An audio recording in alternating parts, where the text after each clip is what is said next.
All right. Welcome back to episode number 4 now of The Active View. I'm Rob, I'm John. and we're here to talk about a bunch of different things tonight. We're going to cover a little bit of the USA Olympics. Oh, scratch that. We're going to cover what the USA and some Olympic sports have done in the Winter Olympics for 2026. Yeah. We'll cover some other Olympic Some other stuff things. too. Yeah. What did we do tonight though before we got here? We have Monday Night Run Club at the Rock. 4 of us. 4 of us. It was cold. 9 degrees feel like temperature.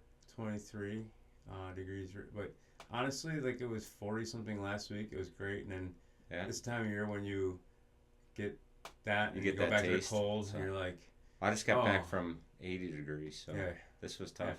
That's why I still have the hat on. Yeah. That and plus my hair's probably messy. Mine. But, hey, what'd you run in tonight? I was excited for you to run it because I've run in that shoe and I like it. Well, I didn't think I was gonna run in it. I went wearing it for a couple of days. Like you have to give it a try. I'm wearing it. It's been feeling comfy, stable, good upper. But I decided to give it a roll. You got to try it, right? Yeah, Before I'm glad you did. And I love it. It's the PUMA MagMax Nitro 2. About 9 ounces at a men's 9. I'm a 12 and a half, 5 miles at a 10-minute pace in the snow.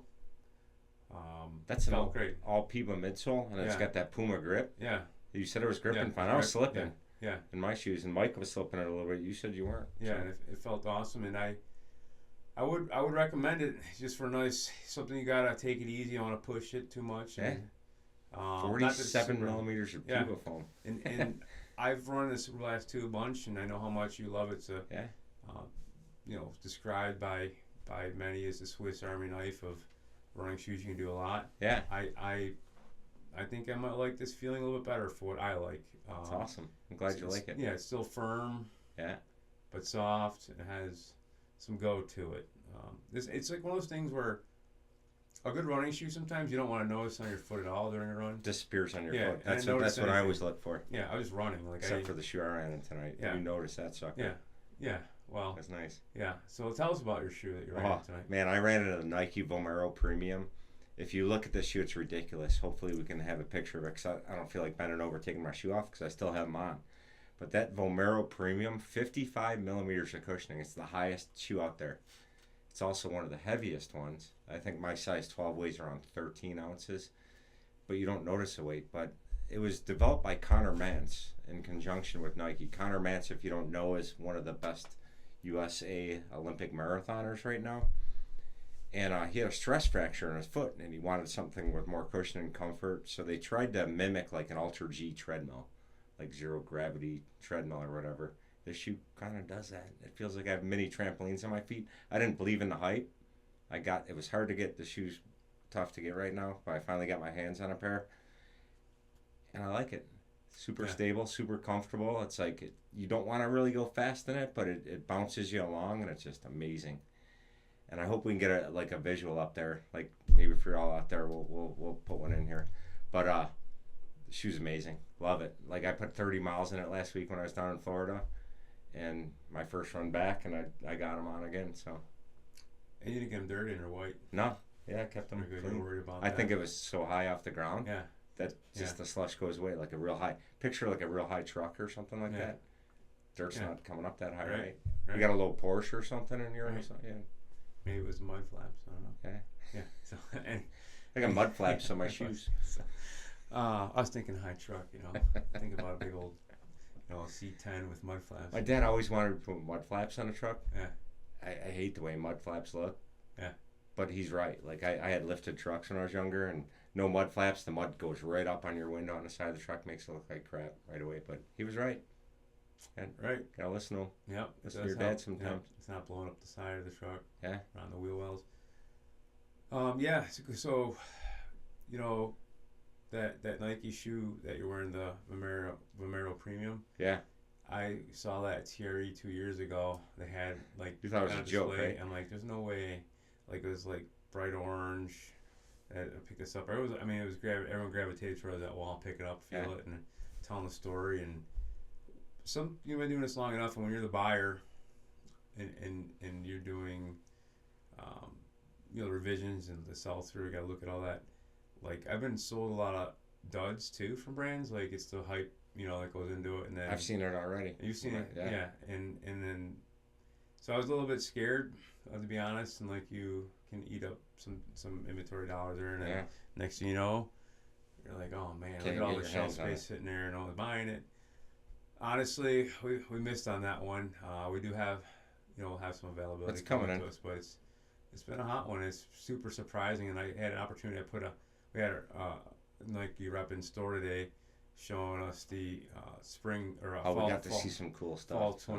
Fall 26 line, and he had a size 10 sample. I'm a 12.5. I threw it on. I'm like, scrammed it in. I'm like, this is crazy. There's 2 airbags in it. Like it feels like it has a meta rocker to it, which basically simulates in a sense a rocker type feel. Yeah. And it just feels good for as much of a stacker as a stable. There's no lateral slide back and forth. Like you can hit anywhere in that shoe too. You can heel strike, midfoot strike, forefoot strike. It all feels good.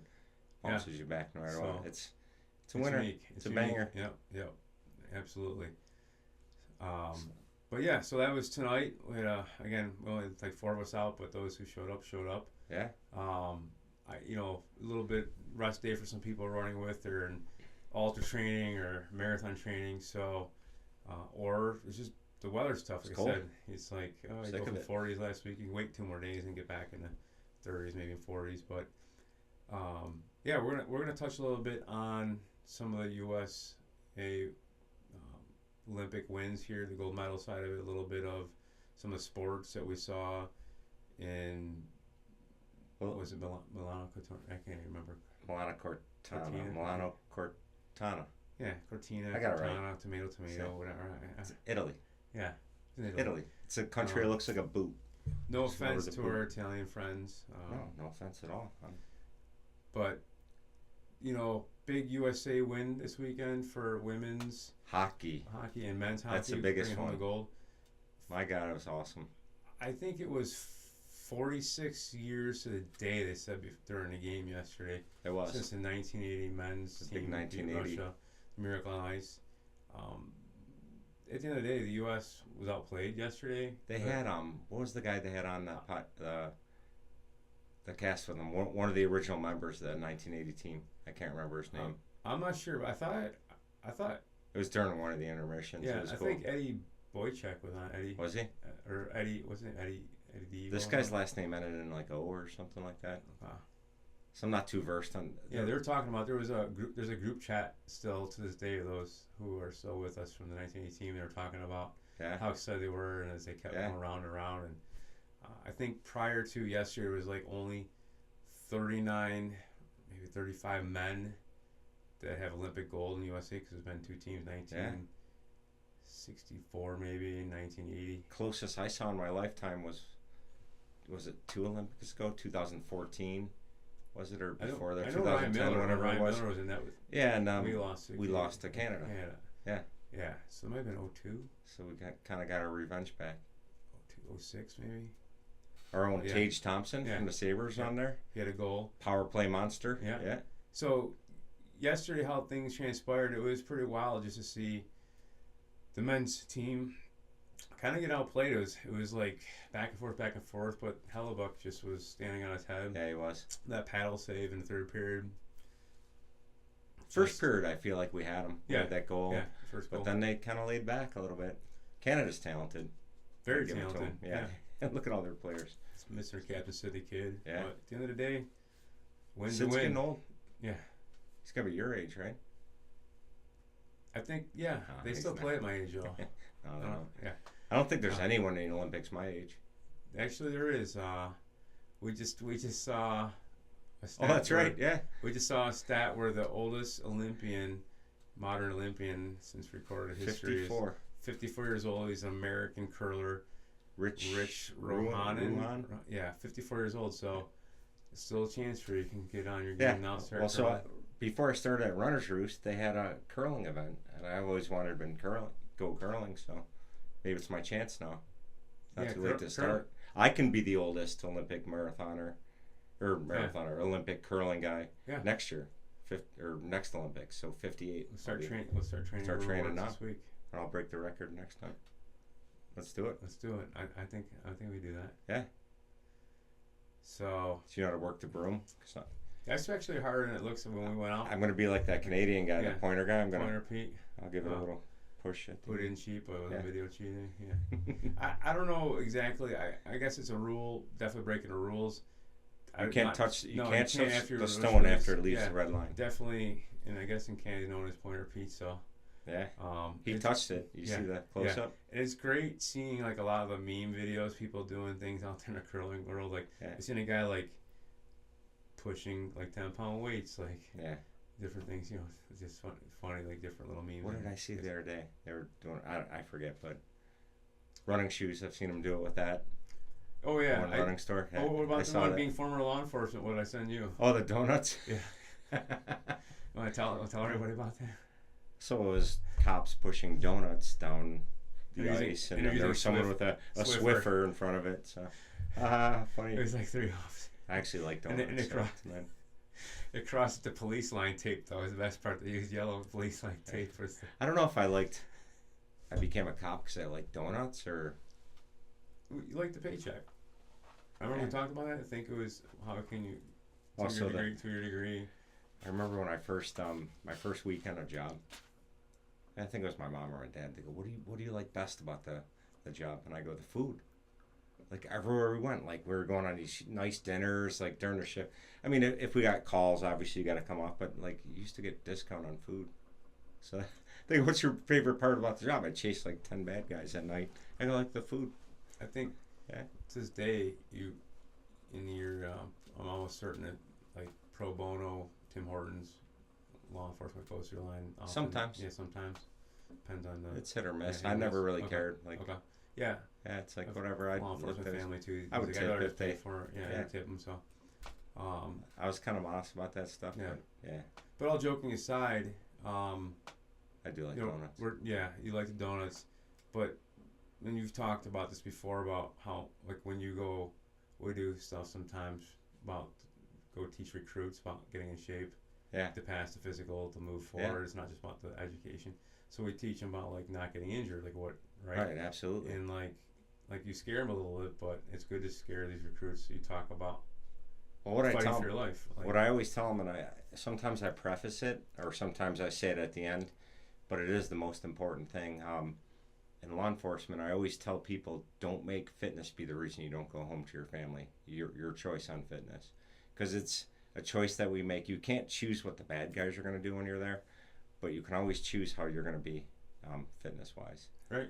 And don't let your fitness be the reason you don't go home to your family. And that's what I always tell them. It's true, because you're going to be in that fight. Everyone is.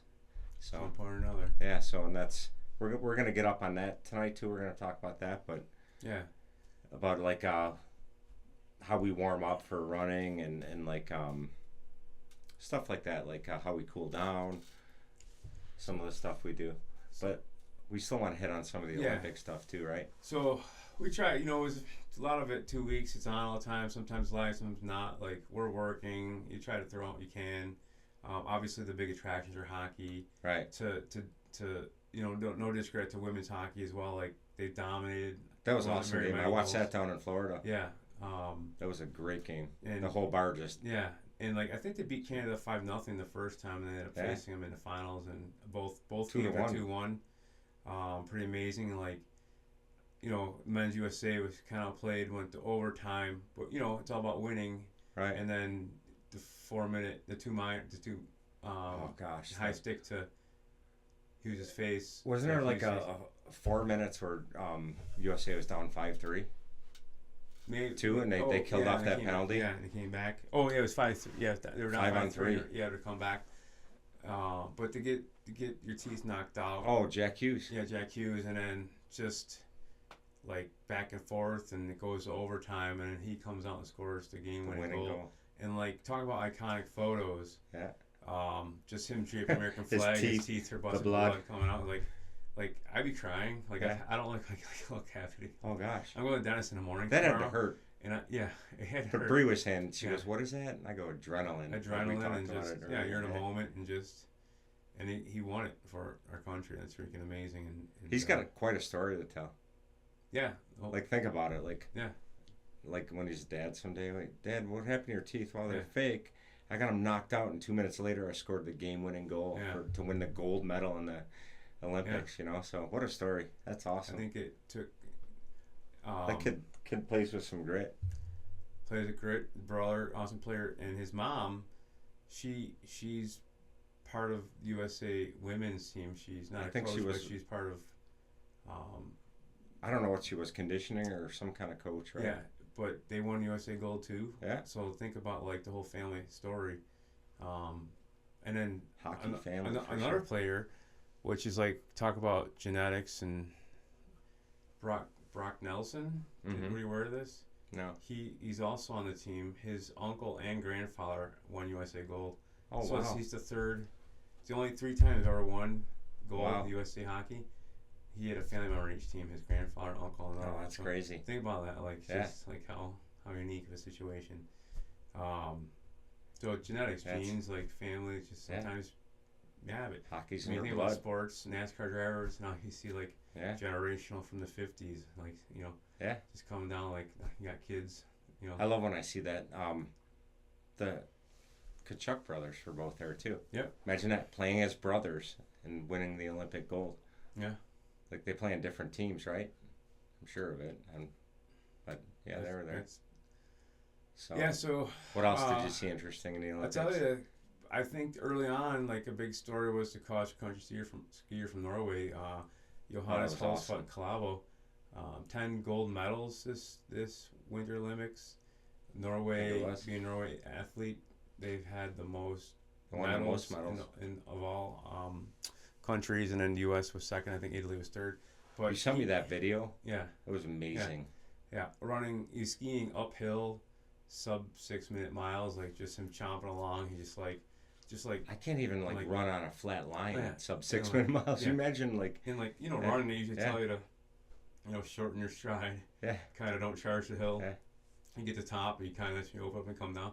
No, he was just like full bore, like just killing it. wow. Can you imagine like the VO2 max? They're And, athletes. Like, Like, athletes like and with the training, and like I also see like training videos and memes of like people on treadmills and runners trying to like it's just very Yeah. hard. He can probably do a lot of different sports and we talked about the biathlon too. Those athletes, yeah. they're amazing. Like And you're cross country skiing at that speed, then they lay down and they're able to like pull off those shots. Like you know how Yeah, high their heart rate has to be. Like when they're you firearms instructor, what Yeah. it's like to take like get well, we called it combat breathing, and we had to do stuff on how do you combat breathe when your heart rate's 180? yeah, 'Cause you're, you come down and you have like wow, they're deep breath, athletes. deep breath, Yeah, hold, tough stuff. shoot, deep breath. Like Yeah. just watching like their lung expansion, just like it's just like a Yeah. balloon. Hold, shoot, and it was Amazing interesting to athletes. see what it might be. I mean, if you had to measure athletes, like some of the toughest, like that I might would be think just so. from what like they. I would think it taken. would be one of the toughest. Yeah. So curling, I think it's always a fan favorite. Different ski.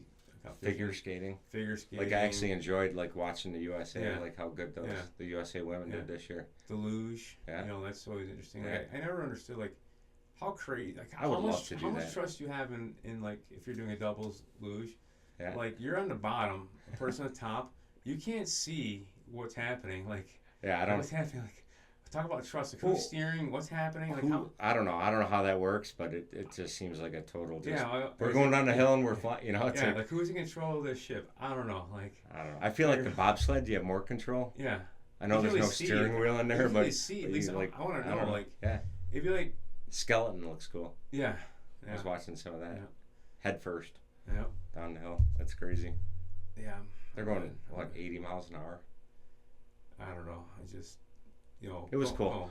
Lindsey Vonn, her competing early on and like her Oh, that was story brutal. and it's the intensity of like wanting to get in there and do it and have Broke the her opportunity leg. to still in like multiple breaks. It just sounds like it's gonna be quite the recovery and She'll come back. you come back and I mean it takes these athletes, from all countries, like the mental aspect of just like keeping it together, putting it on, and the recovery, and like what it takes is quite amazing. It's not just the physicality; it's the mental.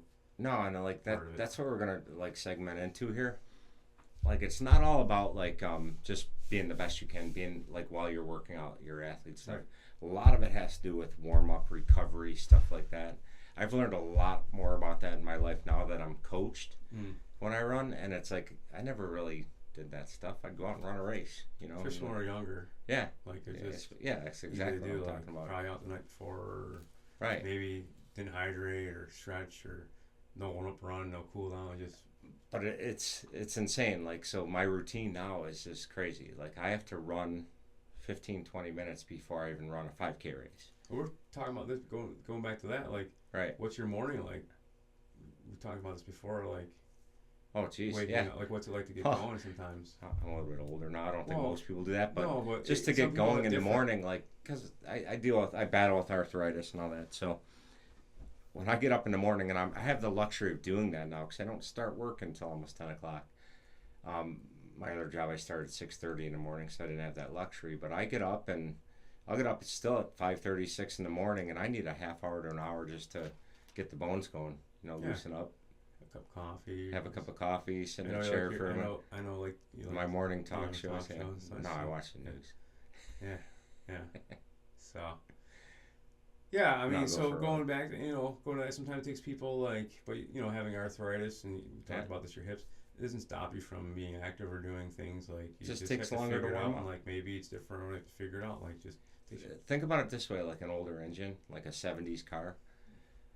That car's probably going to need a little bit more warm up time than a new fuel injected car, right? Yeah. With all these digital electronics and stuff like that. So you got to think of it that way. So everyone needs warm up time. And it's all about getting your heart rate up too. I feel like I've benefited most racing by warming up before the race. Like, it's no secret, so I'm not like giving away a trade secret here, but my normal heart rate's like 53 beats per minute.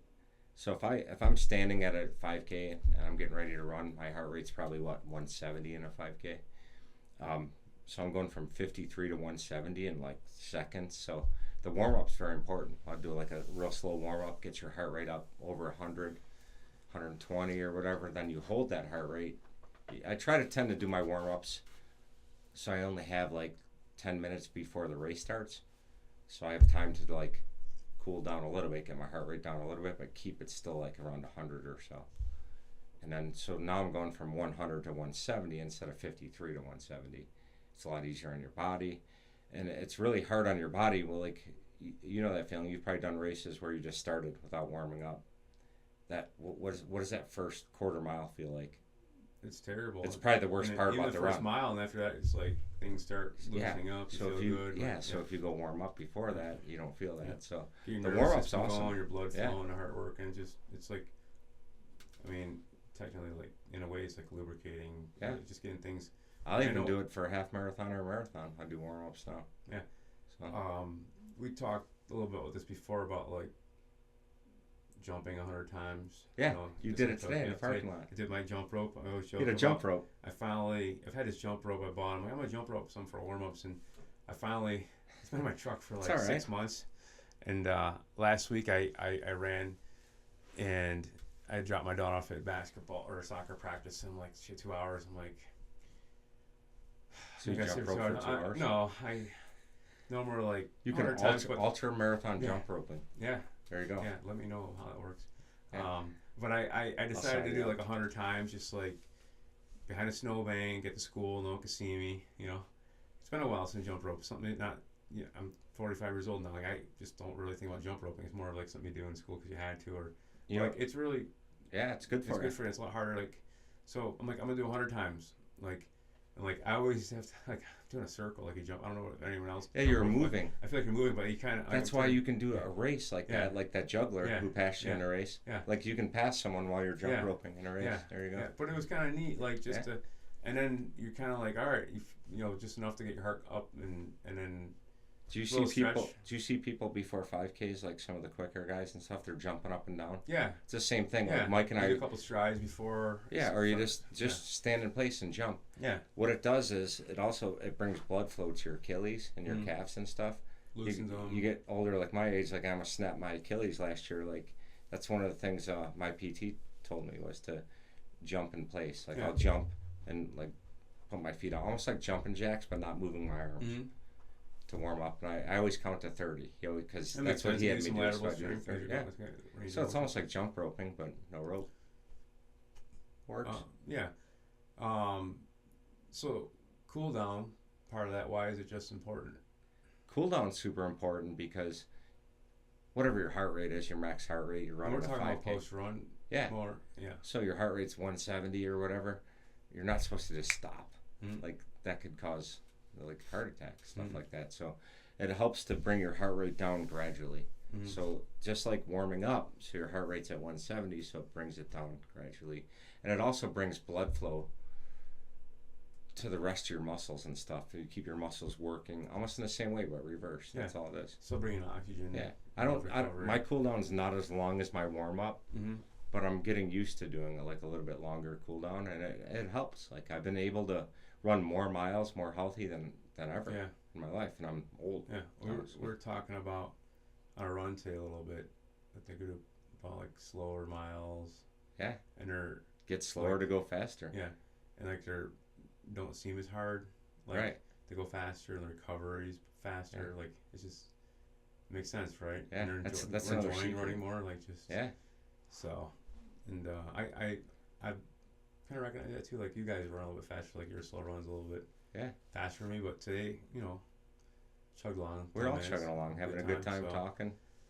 Yeah. And you're getting miles in. Like it's all about. There are specific workouts. Like we're not going to talk about that today, but I do speed workouts, long runs, and a lot of runners do. You need those workouts that are vital to be fast or whatever if you want to keep running, but 80% of your runs should be at a talking pace, what we call a zone 1 or zone 2 pace, where your heart rate's, I forget what the percentage is, but I typically like to keep it between 120, 130, keep your heart rate nice and low. And for me, that's, I don't know, between a 9-10 minute mile or whatever. Yeah. For everyone, it's different. If you're a little bit slower, it's going to be lower. If you're, you know what I'm saying? So yeah, I think a lot of people probably think they just should go fast all the time to make them faster. Yeah, no, that's not the case at all. Like it just doesn't give you a chance to really recover at all. 80% of your mileage should be at a zone 2, zone 1, zone 2, and that's at a talking. What you're comfortable talking at. Like today, it was probably a little bit more zone 3 for me, but it was cold. You want to get done. Like sometimes you just want to get it done. Like the faster I run, the faster. That's what you said. Let's go faster today, so I get it done. Get faster, But post run beer faster. So. Yeah, and that's part of recovery is post run beer. There's hops and like good stuff for you. Yeah, not at the Olympic level. Let's say unless you win USA gold, and you're like, I think they caught. I forget what it was on film. He's like. Their mouth to what he was saying. He's like, I'm getting effed up tonight. Oh, like US hockey. You know they are. And they're like 18. Yeah. They're taking the next level this time, Yeah. So I have a friend that used to work security, and he would get a lot of hockey teams that travel in and like the shenanigans that go on, like. Oh God. They'd be sprinting up and down the street outside the bar in the middle of the night, Chippewa and stuff. Didn't Eichel get caught in Buffalo, with drinking Bud Lights? He had a picture of Bud Lights or something. He was out with some bar. Maybe. And he was under 21. Oh, when he was yeah, a little trouble. I thought it was. I mean, I think, yeah.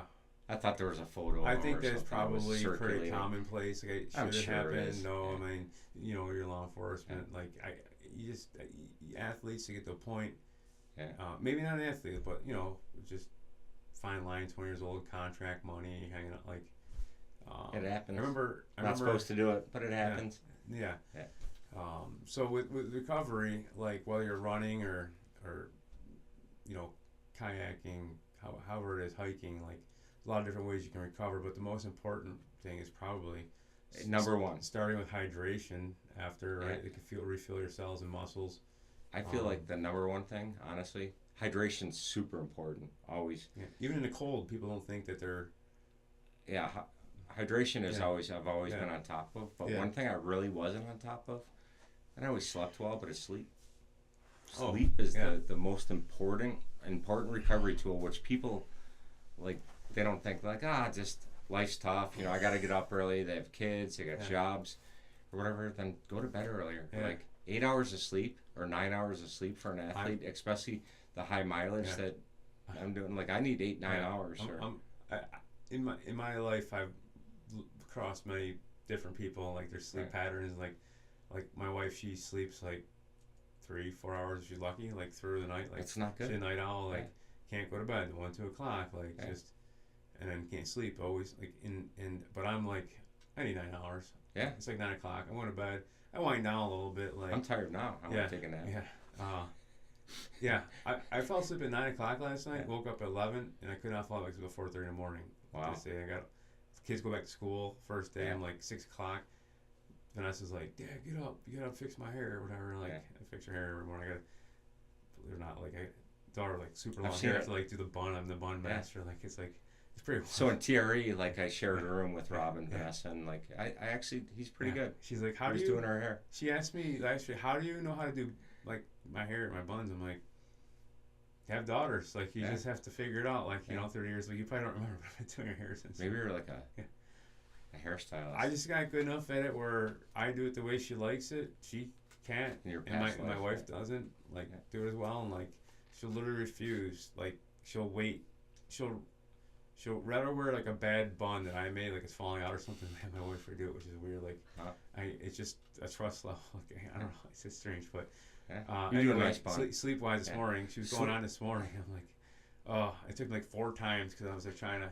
She's getting taller now, so like she's 5'5". I can't like get my arms hurt like in the morning. I'm trying to like get them woken up, and so it's funny, but so sleep's number one, I think, and then I would move on to probably hydration and nutrition. Yeah, like I'm not just talking about like eating everything just vegan or like doing like totally gutting your diet. Yeah, but eating. Like you need to fuel during a run, after a run. Right. You need the fuel. What would you say is more important? I mean, there's science behind it. But like, what do you feel that you do better with carbs? I mean, it's a balance. But it's like a protein, balance. like it's with running, it's definitely a balance. Like you'll hear about carbo loading for long races, which is true. There's science behind that, and I'm not going to go through all that. But how many sandwiches a day do you eat? Because I work with you. Like you probably eating 2 or 3 sandwiches a day. Yeah, 2 or 3 a day. And probably 2 apples. I think it's a morning apple, afternoon apple. During work. Yeah. And that's I eat breakfast before I go to work, and I eat dinner, then I'll snack. But it's all pretty healthy stuff. It's not crazy. I'm not eating Fritos all the time. So. Yeah. But you need the calories. Like you're burning. Like on a long run, I'll burn 1,000 to 2,000 calories or whatever. You need to recover that. Like you can't. That's why we call it recovery. You can't just like eat a small thing of crackers and a glass of water after. You need to. Because it'll eat away at your muscles and stuff like that. Even tonight, like after our run, like I've like water intake is something I beef don't on do enough. Fries is good. Yeah. But I feel like I forget about drinking water sometimes at work. You know, like I try. Like I notice like. This like a lot of people that work with us, like they run regularly, like they're mileage guys. We always have a bottle of water all the time. Like it's like I've never seen people go to the bathroom so much, which is a good sign. Like because they're hydrating all day. It's like they might be hiding in the bathroom, get out of work. Do you think? Yeah, let's get 5 minutes hiding in the bathroom and scrolling. Doom scrolling. No, you have to hydrate. Just joking. You have to hydrate. So, but like I forget. So now I because we've had cramps first. Like we know how it feels. We don't want that. And I've woke up middle of the night. You ever have a calf? You know, middle of the night calf. It's like you wake up. It's rough. But So even tonight, like after a run, I pint of water, we had a beer, food. You know, just my water intake. I'm trying to like in the morning, right away. Glass of water, maybe a glass of milk, orange juice, before even a coffee. Just because you get the, it's been talked about. People know it gets your, I don't know what it is. I just love a cold glass. It's probably good for you. Cold glass of 1%. Like, I don't know.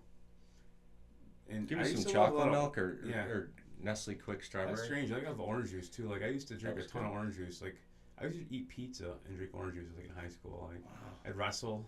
That's gross. Practice and be like, pizza home. Like, I need orange juice. Like, it's the weirdest combo. I drink water. I couldn't do it now. It's one of the only fluids I drink. Water, coffee, and beer. The only time I really like pop is pizza. Like, I'll have a Pepsi once in a while, but that's it. Coke or Coke or Pepsi? Pepsi. Unless it's I'm Coke. Jack and Coke. It's got. I mean, if you're making a mixer, it's gotta be Coke, right? I don't know. I'm sure some places use Pepsi. No, it's not the same. How about RC Cola? No. Why does that get such a bad rap? I think it's pretty good. I don't know. Is that still around? Yeah. All right, let's get back on Yeah. recovery. So sleep and nutrition, I think, and hydration are my top. I'd say there for me, like for a lot, like it's important. I personally like I have like muscle tightness all the time, and like it's hereditary in my family. Right. Like we keep chiropractors in business. Like no joke. Like we had a family chiropractor. Like my grandparents died 5 days apart. He came to both. Like he came to the funeral. Like my uncles. Oh, so you're actually yeah. So every two. Like, you're so tight with the chiropractor Yeah, and the PTs. yeah. They come to your funerals. Yeah. Like Wow. yeah. Like the one, like Dr. Relisky, Yeah. Dr. Dwayne. Like he's retired now. Dentist shows him. up. Yeah. Yeah. But like we had probably 6-7 people in the family going at one point. You know, 6-7. like yeah, 6-7. Yeah. Nice. That just jumped the shark there, that whole 6-7. Then we're starting to pick up on it, but I go to chiropractor every 2 weeks. Stretching for me, like I don't know what it is. I used to do a lot of concrete work. Like I've been in traction. Like when I first started working in the shoe business, like I threw my back out one time picking up a sock, like pairing socks. I went to go reach over to like throw my back out. 6 weeks it took me of Wow. like 3 times a week, chiropractor, getting massages, and I couldn't even put my own shoes on or tie customer shoes. It was crazy. Like Dude, I've been there. Like I've been where I had to crawl into the house the whole time. And pain, breathing. Anyone ever in traction knows. Yeah. So stretching's big for me. Like in the morning, evening, just like the hip, the glutes. Like I like to like grab a light pole before a race, like or something nearby, like a signpost, so I can kind of get on one knee, like sit on one knee and put my leg across my right leg across my left knee. And kind of sit on it. It opens my hips up a little bit. So together. So stretching's important for me. Recovery, like even pre-race. I found that more now too. I never used to stretch, and I started. It's just, I think you just and I remember like when I went in traction really bad the one time, the chiropractor was telling me, especially for men as we grow older, our abdominal muscles pull on our groin muscles, so it really tightens your glutes up. It has a whole reactionary thing. Yeah, everything's a chain. Especially like you gotta work the core. Yeah. I do a lot more core stuff than I ever did. Foam rolling, for running. rolling out. Like it's something I don't do enough. But that stick roller. Yeah, is nice stock roller. But do you use massage guns or anything? All the time. Yep. You have a preference of one over the other? I use the stick roller and foam roll. So I have one right next to the bed, and before I go to sleep, I do it. When I wake up right away, I do it, and whenever I pass the bedroom, I do quads, it. Like what do you? Calves, quads, hamstrings, whatever. You know, it's like all the tight muscles from running. They're mostly leg muscles, obviously. And some of that can also, if you're not hydrating, make it tighter, right? Like it's just dehydration, and so it's not always just like the soreness from that. So the stick roller helps get the blood flow into the muscles, helps them repair. You know, so. Rest days is super huge. Yeah. Like we see so many runners. We know some that we run with that. I want to keep running. But you need rest days. Yeah. Some of the best athletes in the planet, best marathoners, best runners, ultra runners and stuff, they rest. Right. You need time to rest. Right. Nothing wrong with taking a day off from running. No. So. And it doesn't mean you go kayaking or mountain climbing or. You can do like light walking or whatever. Yeah, walking to keep up, like walking, like light I've done this cycling before, or like something. post run days. Like if I'm tight, I want to go to the gym. Like but I don't want to like freeze up. I'll go walk a mile on the treadmill just to like keep loose and limber as much as I can, because getting older, I think like part of the recovery, if you just take a day off. Like for me, like I don't run as much as you do, so I'll lock up, seize up, and you need rest days for sure. Super important. Stretching, strength work. We already talked about that, like core stuff. Yep. Doesn't even have to be running related. For any exercise that you do out there, like there's some sort of strength work for it. So I mean, running, believe it or not, it's a lot of core stuff and like a lot of squats. Maybe not with heavy weight, but stuff like that. I was doing some of the kettlebell squats you're telling me about, because I do them every day. I do at least a couple sets of 20 of because I don't always use a kettlebell. I'll be in the kitchen waiting for my toast or waiting for my coffee to brew, and I'll grab like a orange juice container, like a gallon container out of it, use that, just hold that and do the squats. So it helps. Pots and pans, unload dishwasher, squat up, down. I'll talk to the dogs for each squat. I do for sure. So another topic someday, maybe we get into it more, but like with like Pilates and yoga becomes a big part of. Yeah. I'm not going off topic a little bit, but Yeah, no. just like for strength and core and like keeping limber. I did that at the Biggest Loser camp. We went there for a law enforcement de-stress thing. Yeah. And they had Pilates and yoga, and I actually did it. Like, it's harder than you think. oh my gosh, like yoga is probably one of the hardest things. Yeah, and like you can get pretty sore flexible. from it. Like, but if you stick with it, like over time, you do build a nice core, and like you become more limber and flexible in a good way. Like I should probably look into that because like talking about this, it makes me think like I should look into it. Maybe you should teach a Pilates class or something. No. I just remember I did this once at a gym. It was the strangest thing. Like I could see you teaching. I can't remember what you it can was. wear a headband and wristbands. Like I can't remember the name of the class. Like it was my cousin John. Like if you're ever watching, like you'll remember this class. Like we were dying laughing. We're probably in our late 20s, maybe 30 years old. Maybe late 20s. I'm not sure if I had kids yet, but went to like a abs and buns class, buns and guns or I can't remember what buns it was. And guns. It's something. It was like, but it was like core and Pilates, like a yoga type. But they had like I forget what they call it. There's a pose like you're like your dog peeing in a fire hydrant. Like you're on all fours. You know what I'm talking about? No. And there's a no, name. I do not. There's a name, and you have to like lift your leg to the side, like think about like downward dog. Yeah, I don't know. I think it's called fire hydrant. Fire hydrant. Yeah, there you go. And that was hard. Yeah. Like just opening up your hips like that, getting like and like holding core poses and like planking and like. Show us some fire hydrants. No. All right. Now we have to cut more Jenny beers here for that to happen. So, but yeah, recovery. My favorite part about recovery is recovery running shoes. Yeah. That's it. Well, there's so much more than that. Even like think totally like the shoes I wore tonight. Vomero Premium. Like it's a shoe that makes you not want to run fast. So recovery runs are meant to get the blood flow going back in the body, get your muscles moving and lubricated and stuff like that, your joints.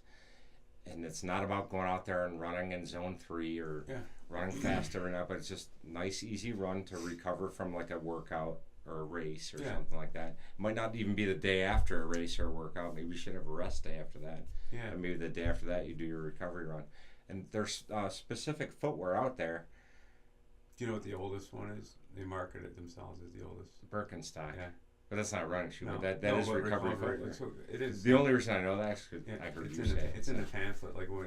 But I mean, Birkenstocks, I think 1600s or 16. I forget it's way back in time, but like I wouldn't think about it, but Game of Thrones saying it. Yeah, it's cork. Like it's regenerative, which is great. Like cork trees. Yeah. They do form foot, like it's open toe, like your feet splay naturally. So there's a lot to it if you think about it. The original recovery footwear. Yeah. Now UFO's cane, they all jumped on it. They're good stuff. Hoka has great recovery stuff. There's a lot of recovery stuff out there that's marketed as such. It's not, but actually you missed it today. UFO, Jeff came in with some new UFO stuff. Oh, did he? Oh, wow. They have some new recovery shoes. Like they're really nice. Like I know you in genuine leather. They have a genuine leather. Oh, wow. $120. Like leather UFO. It's a slip-on, and they have one that. That's not a bad price point. No, they have one as like a mesh suede upper to slip on, and it's a little bit firmer of foam. Right. Again, like I think it's like $100. Wow. And I was told that it came from the top that this right here I want to see in every 50-year-old person in the airport, 50-year-old plus.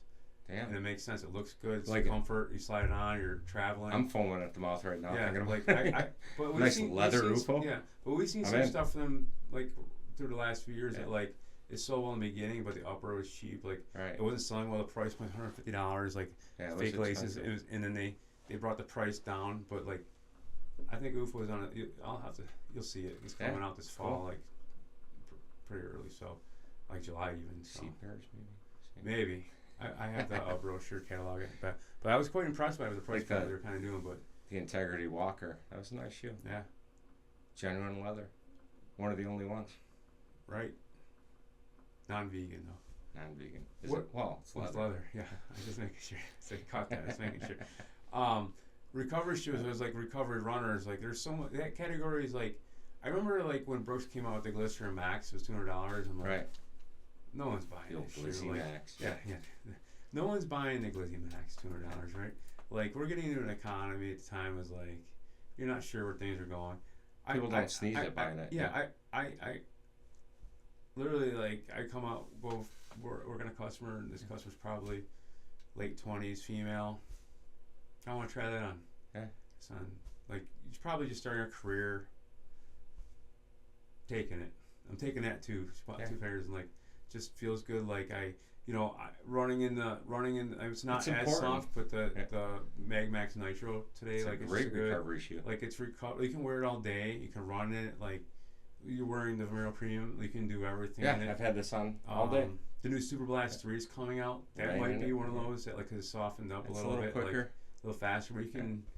I wouldn't call that a recovery shoe. It's more like a performance super trainer. But like what you sent me yesterday, I said because you can go fast. It checked every box of these things. I said I don't think that's true. So, but like the Nimbus, the MagMax, the Vomero Premium, you don't want to go fast in them. No. And that's not the design of these shoes. So that's why I like wearing them, because I'm not tempted to go faster. So it keeps me in check, and they're so comfortable, so soft. But post race, like if you're like, absolutely. But like we'll do even like when we do expos, like when we're working it, like best expo shoe. We're there for 10 hours, 12 hours, and we're setting up. Like most of us are wearing CEP, some type of compression sock, just to help increase blood flow through the day. And we're wearing high stack, max cushion shoes, because that's what keeps you going. They do have a thing called like expo legs in the business. Like you work it, like you kind of almost get like sea legs from like especially when you run the 5K, work the expo, then run the half the next day. And volunteer. Same thing. Whatever. I like it. Drink some beers too. Yeah. So I mean, it's just a wild like innovation, like how much is changing all the time in these things, awesome. And like concepts and science, like, but the recovery stuff, like, it just never seems to end, like in footwear or how you can, or I mean, think about ice baths and compression chambers and all that. A lot of that stuff's new now too, like and cryogenic stuff like that. Yeah, it's crazy. Nicole did something downtown. She said it was a cryogenic therapy. Yeah. They put you in a thing and close you in it. Yeah. Obviously, true cryogenics you couldn't do, because I think it would. Yeah. You'd probably bust apart. Yeah. Isn't that when you hit? It'd be like Terminator 2. Yeah. I think it's like, so you can't do that, but it was probably like real cold therapy or whatever. So that's cool. Like there's I like that there's an emphasis on recovery, because I'm a firm believer in it, because I'm doing it now. Mm-hmm. I never really cared when I was younger. I just ran. Mm-hmm. Didn't do a lot of warm up, didn't do a lot of cool down, didn't do a lot of recovery, just didn't really think about that stuff. Do you ever, now that you get older, and I've been running for 40 years or so, you really need to. Do you ever ice anything or use heat? Yeah. Out of curiosity, like post, like, do you feel like sometimes if I feel something coming on, injury coming on, I will. Maybe I should be more proactive in that, but sometimes I get like my neck, and it's just like I think sometimes sitting, computer, this, like people ever has their phone or this, I get like a lot of, like, when I go to my chiropractor, he's always like, there's like these tension points that come up and go, I gotta start trying that stuff too. Just like even like when I do the gym, like just little things like getting your shoulder rotators going with some weights, and like it's just similar to like jumping. You just want to go do some dumbbells or something. It's Nicole does that. I'll see her icing stuff. I get hurt. She goes, I'm just and she'll take a cold bath, an ice bath. Yeah. After a hard Epsom race salt or was something a big like thing that. back in the day, like Epsom soak. She's probably a little smarter than me though. So women are always smart. Us guys don't ever forget that. Always smarter. Yeah. Scoring some points. All right. Cool. So what do we got coming up here? Well, episode 5. We haven't really talked about it too much, have we? No. But we've got a whole variety of things coming up. Like, we've got some ideas. We want to maybe start dropping some guests in, maybe, right, Brie? We talked about. Try it out. I know the founder of Revive and Revel. We talked about having on. Okay. Ryan Formica. I hope I'm saying his last name right. And he's gonna send us some samples. I know that you like the one product from them. Sweat Slayer. Yeah, it works. It's a great for the price point. Like talking about the expo and running the 5K and the I go into the expo and I don't stink. Like we get done from our run groups. I don't think we didn't clean up a little bit. Like we use Sweat Slayer. I always have a couple packages in the truck. Like we get about a box. It's like 100 a box. Yeah, I have a huge box of it. It's a nice wipe. It's scent free. It's not really scented. Yeah, there isn't much scent to it, but it kind of takes away your stink. It takes and you just wipe down or whatever, and I think the individual pack's like 69 cents or 70 cents. That's cool. And he also has, we use this Hydro Hater, which is a waterproofer. That means, or the challenge. We have a cool project we're working on for August, don't we? We're not going to say anything yet, but stay tuned. Well, we didn't even talk about this. Oh, the Grill Motto. Yeah, with the Grill Motto. We just had a race over the weekend, Saturday. Yeah, the Grill Motto 5K. The weather was terrible as usual, but we had a great time. 5th in person. We had, I think it was like 250 some finishers. The concept is grilled cheese tomato soup when you're done. The Birdhouse, supplies the grilled cheese tomato soup, and a portion of proceeds this year goes to Feed More West New York. It helps and help stuff in those local pantries for those people in need. It's not just their own. They do a lot of like small towns. Will help oversee and get food to them. But happy to support them. But the Grill Motto, I see some people donate some canned goods too. We had the bin out there. That was cool. Yeah. So. Good stuff. Yeah, so we've got some races and other things coming up. I'm excited for August. Yeah, I can't wait to tell everyone out there. It's gonna be awesome. Yeah, so it'll be awesome. Trust me. Yeah. So cool. Episode 5. We've got a few ideas. Not exactly sure yet. We've got some racing season coming up locally. I know the weather's changing. Like I want to get back into playing some pickleball and do some hikes and stuff too. So, I know you haven't played pickleball yet. No. And like the competitor in you, you're gonna be like. So mad, like you're just gonna want to win. I know, but I just watched you skin your knee last year. So that was like 2 or 3 years ago. Well, for the record, it was like at TRE a few years ago, and they had some professional player come on like to show demos, and like I think any person who's naturally competitive is gonna like try, and he's like take it easy. Well, don't dive in pickleball. You're not supposed to. It's not. You think volleyball? It's not. It's like I'm just like I'm making it. No. It's not diving on grass. No. So cool. So what do we have for post episodes here? We had Genesee Dry Hop. We had these last week. I had one. I didn't have one. I didn't try it. But I said, you got to try it. We had a couple in the fridge, and I know Genesee Dry Hop Cream Ale. They haven't. It's been a couple years. We said that. Yeah, I think it's a Genesee I can get behind. I like it. Yep. So cheers. Cheers. Till next time.